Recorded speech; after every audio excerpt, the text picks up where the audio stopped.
Yang pengusaha itu waktu masih mudanya dia tidur di emperan orang. Bisa dibayangin ya. Betul sekali berarti ya. Tidur di emperan orang berarti nggak punya apa-apa ya. Iya. Saya katakan ini strategimu, ini aturannya, coba kamu laksanakan. Bagaimana dia membuat tampangnya berbeda, bagaimana dia memperkuat dirinya dengan semangat yang luar biasa. Sekarang lagi bangun hotel 48 lantai. Ya, baru ini saya ke Amerika membeli rumah yang harganya 4 miliar 4 juta dolar, seharga 56 miliar. Yang dahulunya ada juga pengusaha batu bara ya di Kalimantan yang kalau kita ke rumahnya tanahnya itu basah, rumahnya basah ya. Kemarin saya diundang, ya bukan kemarin, beberapa tahun yang lalu saya diundang, Pak ayo kita ke Jakarta Pak ya. Saya melihat satu rumah di depannya istana yang dijual, bayangin.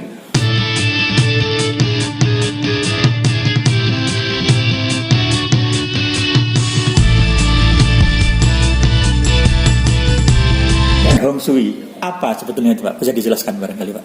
Jadi kalau kita bicara Feng Shui itu adalah ilmu, bukan semacam tahayul. Ya. Jadi Feng Shui dan Hong Shui itu sama, cuma namanya saja.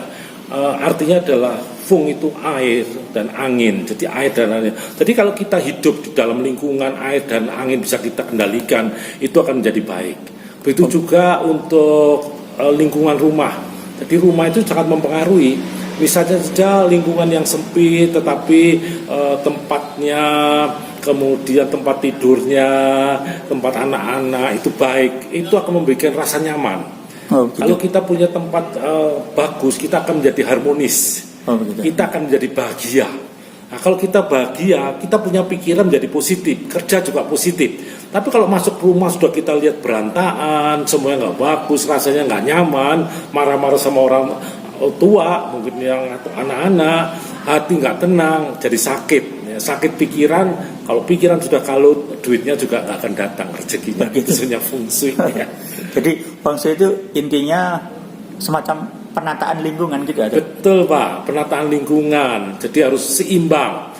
Rumah itu harus ada jendelanya, ya toh. Kemudian peletakan barang-barang. Kadang-kadang yang banyak itu orang-orang itu kadang-kadang barang-barang yang sudah tidak dipakai dan dibuang, tidak disedekahkan, dikumpulin semuanya, nggak dipakai, itu kotor. Begitu kita lihat barang-barang yang jelek, kita merasa nggak nyaman, mau diberikan nggak nyaman. Seperti juga gelas, kalau kita isi terus ya, bagaimana mengisi yang baru? Buanglah, berikan sedekah pada orang miskin atau orang yang nggak mampu, belilah yang baru dan akan mengisi energi Anda dengan lebih baik. Jadi sebenarnya kita bicara soal energi. Rumah yang baik adalah energi yang positif.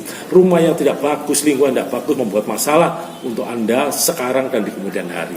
Oh begitu. Oh iya.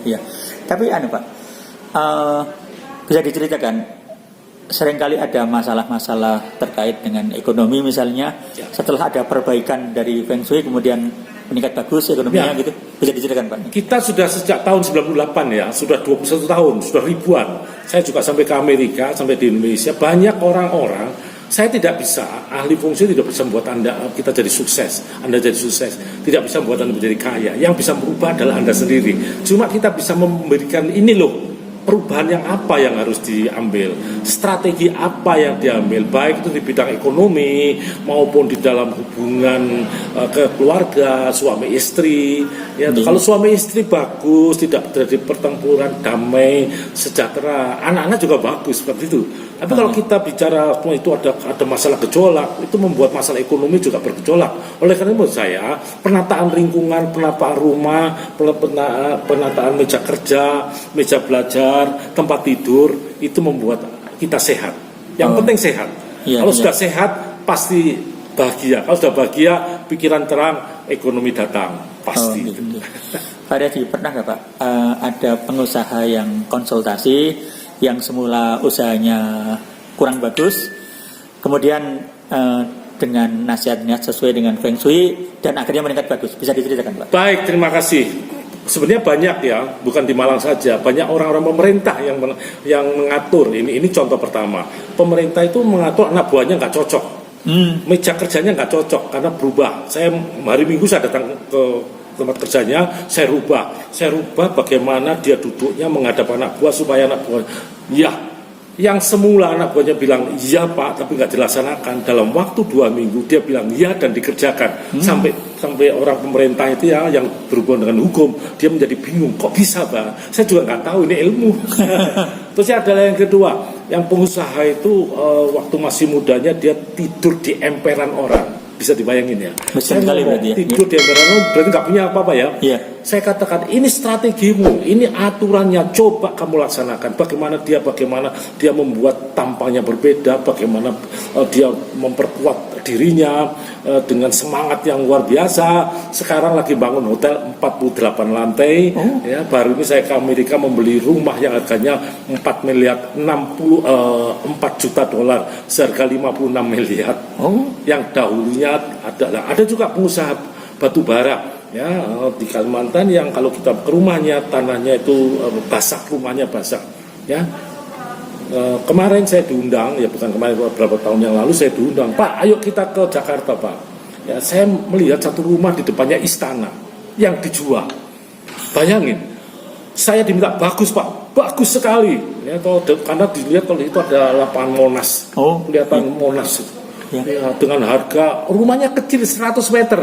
Ya, dengan harga yang luar biasa fantastis. Saya katakan jangan karena saya ngomong bagus Anda membeli, enggak, saya percaya dengan pasti 100%. Jadi sekali lagi kita memberikan tip. Jadi kalau Anda misalnya punya anak atau keluarga, ya, kita bisa memberi prediksi. Ini loh caranya. Jangan sampai anak keliru. Anak sudah sekolah kedokteran, tahu-tahu pulangnya jadi menjaga tokonya orang tua. Sekolah tinggi-tinggi cuma sebagai ibu rumah tangga. Harus bisa diarahkan. Repotnya anak sekarang itu anak milenial, diarahkan tidak ada yang mau lah, ini masalahnya. Iya. Oh gitu. Jadi intinya ilmu Feng Shui itu bisa untuk bekal kesuksesan seseorang, Pak. Ya, bisa. Karena sekali lagi Feng Shui itu ada bagian ya. Jadi Feng Shui itu ada bagian kayak universitasnya, ada ilmunya. Sebenarnya ilmunya itu keseimbangan saja. Kalau kita seimbang, sehat.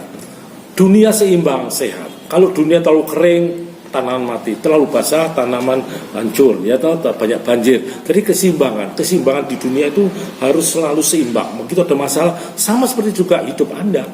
Sama seperti juga harus seimbang. Jadi mau saya ilmu seperti ini memang artinya itu diperlukan ya untuk artinya sebagai salah satu. Sekali lagi Feng Shui itu hanya bagian. Ada yang namanya Anda lahir itu harus tahu jam lahir, hari lahir, bulan lahir, tahun lahir. Itu sebenarnya punya bioritmenya. Bisa naik, bisa turun, dan itu bisa diprediksi. Ya seperti kita hujan atau tsunami sudah diprediksi lebih dahulu. Nah, kita siap-siap toh. Nah, seperti juga Feng Shui dan Pak Cik itu bisa diprediksi. Cuma kadang-kadang orang itu merasa kadang-kadang kok harus begini. Kita bicara soal ilmu, kita tidak bicara soal kepercayaan, kita tidak bicara soal keanehan, indra keenam, kita bicara statistik mengenai kehidupan seseorang. Oh begitu.